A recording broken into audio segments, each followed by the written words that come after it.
It's actually a pretty diverse lot. So first of all, in terms of geography, we have representatives from, I would say, 10, 12 countries, and actually really encouraging a few from Central Eastern Europe as well, which is always really nice to see.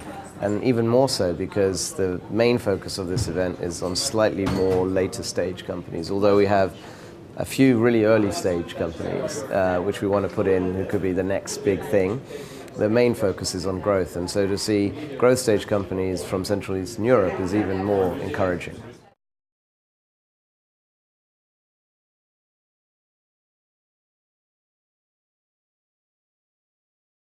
If I knew that, I would still be back at Google doing it.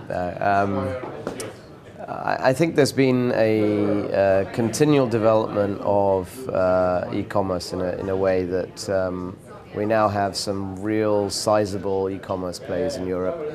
Some of them are actually scaling out across geographies.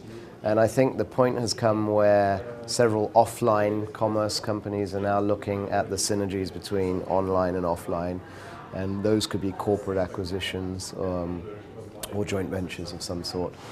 That's clearly going to happen more and more and more. And we're seeing several in the market right now of that nature.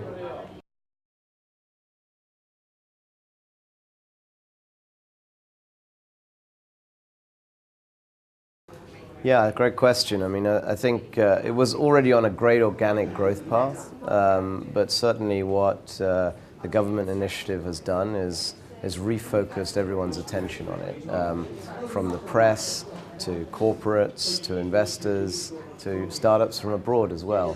So with that renewed effort and press on the area, it has probably outgrown what it would have done organically. And I think the doubling or even tripling of companies that are located in the broader area is a great sign of that, as is the number of jobs that they're posting for, in this economy, to see 500 plus jobs being posted in the Silicon Milk Ground recently at universities from startups. That's a great sign. And with that, I think you're going to get a renewed effort on investment in the space. I still think capital is a scarcity for early stage companies, and that's something that we need to do more about, and I hope to do something about that personally. Corporates are coming to the areas and universities are coming to the areas. Google announced recently in office, and I know Imperial and UCL have real strong plans, as do a number of other corporates in Google. And that, of course, will try and create a more functioning ecosystem where you have partnerships you can strike between startups and corporates, where you have students who can look for jobs and all research that you can apply to do that, and where you have venture capitalists sort of supplying the glue and capital for growth.